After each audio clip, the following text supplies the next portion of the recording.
The lizard person? That's rude. Well, we closed closer to the market maker's downside expected move. We did give it a little tippy tap there at some point during the day, the average expected move. And we closed slightly above gamma neutral, but I believe slightly below delta neutral, which moved up a little bit. So pretty bearish close, I would say. Definitely more room to the downside after the failed bounce. And so we may get some continuation tomorrow, and possibly a new low, which would be an interesting end of the week. Um, Out here on futures, we managed to test the 66.45 level. We did find a little bit of support there into the close, however, failed to break back above 66.80 and ended up closing the day below VWAP. The 66.45 level is still the kind of the continuation point to the downside there. Things break a little bit more bullish above 6,700. Dollar continued its retreat for the third or fourth day in a row now, but this time with a much more substantial shift in yields. The 2-year falling to its lowest level since 2022, and yields in the middle of the curve, the 10, the 5, and the 2, dropping a little bit more rapidly as bonds seem to be sought as a safe haven against the risks present in equities currently. Core 1 and 3 month continued their breakdown today as the consolidation on the dispersion trade finally broke up higher. We did see a little bit of a turnaround in those right there at the end of the day in the last 30 minutes or so. However, volatility is obviously accelerating. We have VX or cash VIX up 19.44% today, with VIX 3 month up 11.58. Over here at commodities, we still see excessive continued demand for gold and silver. Gold up almost 3% on the day, silver up 1.83%. If equities didn't need the help right now, gold is surely eating up whatever speculation was left over for tech, because that is a very enticing trade for a lot of people right now. Oil down 125 basis points to 57.54 a gallon. And it's really starting to look like oil is just pricing in a recession at this point.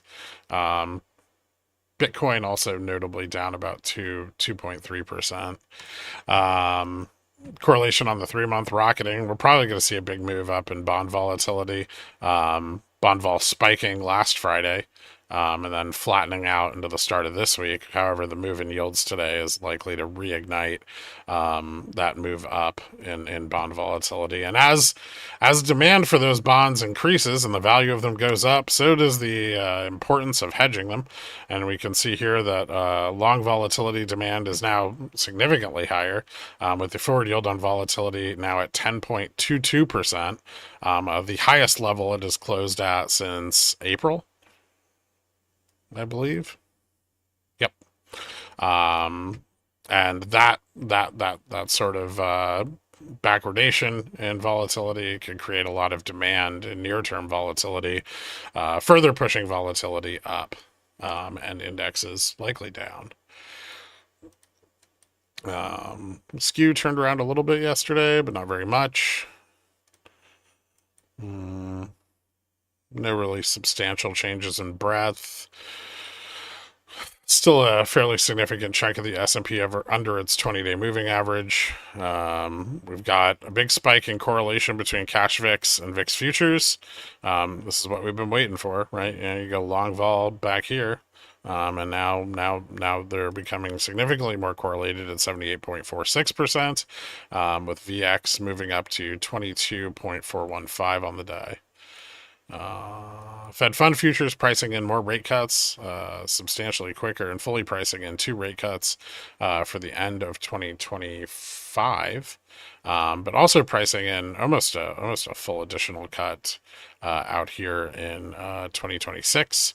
So 2 rate cuts priced into the March contract right now, and then almost 3 priced into June. Bear steepener picked up. 10-2 spread moving up about 4.14%. And then, I need to fix this.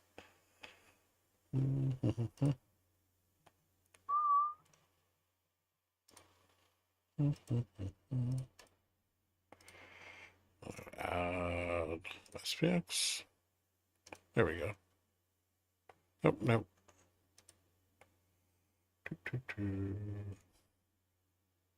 There we go. Leverage is still pretty flat, though. So, I mean, there's still some pushback to this. However, leverage has not regained the levels that we saw at the end of September. And I believe the current close is just a touch lower than it was yesterday. Lastly, we'll take a look out here at the technical side of things on the daily. Once again, failing to break out above the 20-day moving average. But we did close above the 30 EMA despite falling below it during the intraday session. That 6,600 level, pretty important, opens up the test of the 50 EMA, which is now above the 2022 trend. But a failure of the 2022 trend starts to open up much more downside. We'll really be looking around 6508 here. And then we'd be looking for a continuation down from there. Maybe like the 6360 or 6287 levels would be somewhat attractive targets to the downside. A loss of 6200 would put us into a fairly major correction. I think maybe almost the start of a crash. I think that's about about 6% more to the downside, and from our high, that would be roughly 8.19%. That loss of that level would be very significant, as it acted as major support both in July and in August, when it was last tested. So yeah, that's pretty much to the upside. I mean, we're really still just looking at 6,700, and then maybe the all-time high above that, 6764. So not too many targets to the upside, and things are looking a little bit more bearish. Mostly they just want rate cuts.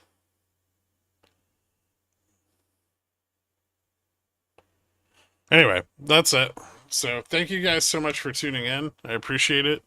I will see you all Sunday, probably, for the members only stream. I'm not sure I'll be here tomorrow, but don't forget that there's a Gamma Strike roundtable tonight that was probably just going to be over on the Discord. Not tomorrow? Probably not. I don't know. I kind of want to take tomorrow off. I need a break. I've been trading like crazy all week. But it's OPEX, so.